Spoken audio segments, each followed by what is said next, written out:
Sekarang juga lagi banyak, lagi modern.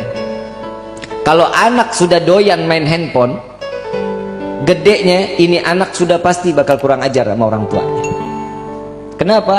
Karena sudah tidak lagi ada nasihat, udah nggak ada lagi petuah dari orang tua kita. Pak, Bu, saya dulu kan juga pernah jadi anak-anak. Saat mama saya nih, orang tua saya, galaknya luar biasa, Bu. Galak. SD saya jam 5 sore tuh harus mandi, udah rapi, pakai kain, pakai kopiah, jalan ke masjid. Itu dulu. Telat aja 15 menit, jam 5 belum ada di rumah, jam 5 lewat 15 menit saya ada tuh, mamah udah depan pintu tuh, megang gagang sapu. Itu digebuk dari mulai betis sampai ke paha, sampai nangis masuk ke dalam kamar, nggak berhenti digebukin. Saya sampai pernah nanya sama mama nih ibu kandung apa ibu tiri sih?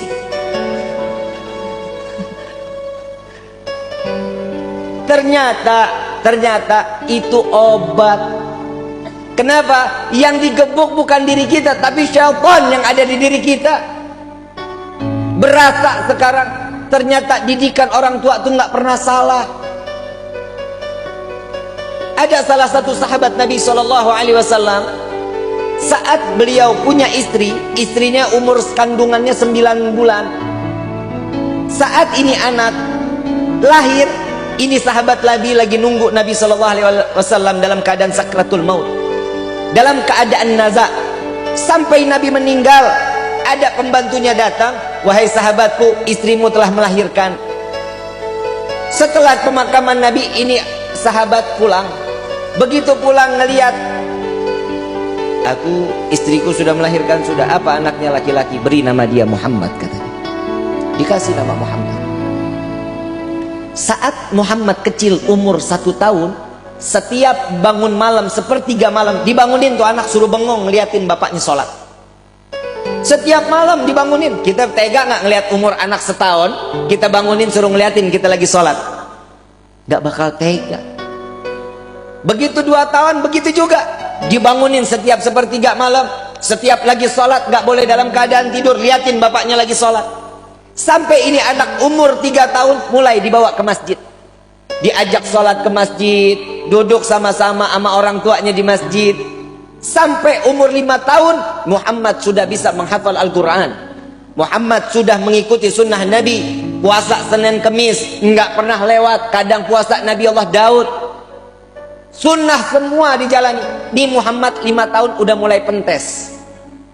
Mulai nih, Muhammad udah mulai nanya-nanya banyak sama ayahnya. Wahai ayahku, dari kemarin aku nih dididik sama dirimu dalam keadaan ini harus sunnah. Apa sunnah ini? Sunnah ini apa yang diajarkan oleh Nabi, itu yang kita jalani. Siapa Nabi itu? Nabi Muhammad SAW. Dia yang mana orangnya? Dibawalah si Muhammad kecil datang ke makam Nabi SAW. Inilah Nabi Muhammad.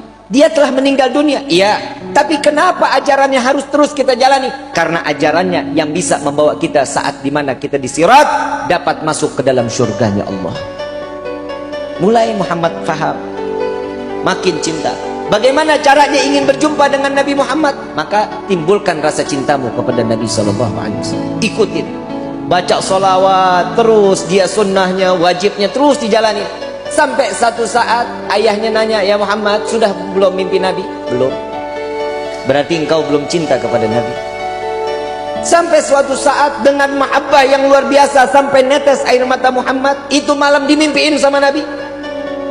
Dimimpiin Nabi, dia bangun ketemu ayahnya. Ayah, malam ini aku berjumpa dengan Nabi. Engkau baru bermimpi, aku sudah berjumpa dengan Nabi Muhammad SAW.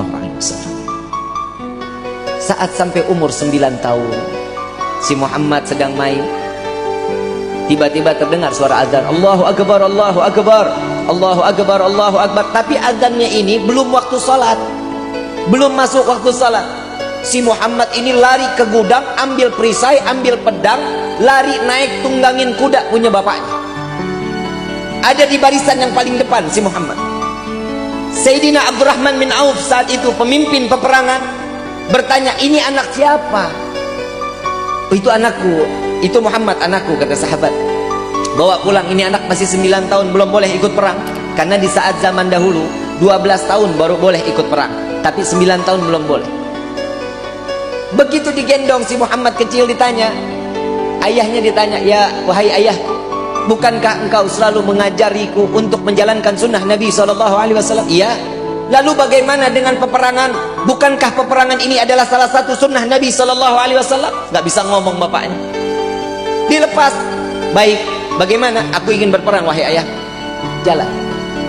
Jalan, dia minta di barisan yang paling depan. Paman Abdurrahman, biarkan aku untuk ikut berperang bersama kalian, karena aku ingin menjalankan sunnah Nabi Muhammad SAW. Dengan niat menjalankan sunnah Nabi SAW. Di dalam riwayat, berkecamuklah peperangan tersebut. Muhammad dapat menebas kepala orang-orang musyrik saat itu 70 orang. Mati di tangan Muhammad, ditebas lehernya. Dan di dalam riwayat ada 120 musyrik habis dimatikan oleh Muhammad kecil. Saat setelah peperangan usai, dilihatlah mujahid-mujahid, orang-orang yang mati syahid, dibuka satu persatu. Si bapak ini lagi nungguin Muhammad mana nih, nggak datang-datang. Soalnya dia barisan paling depan dan dia berlari paling kencang paling ke depan.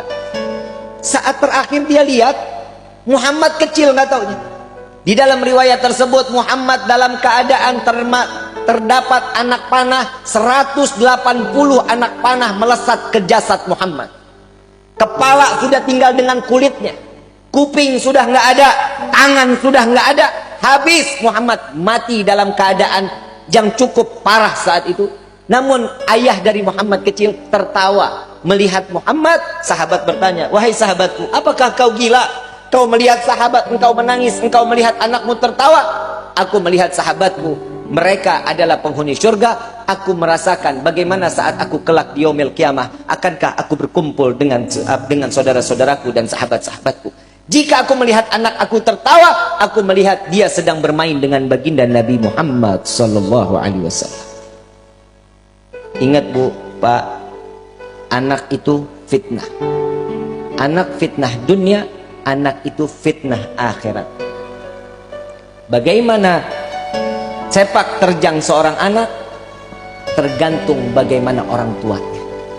Jika orang tuanya baik, beribadah kepada Allah, ini anak spontan pasti bakal ibadah kepada Allah. Jika orang tua jauh daripada Allah, siap-siap anaknya pun akan jauh dari Allah.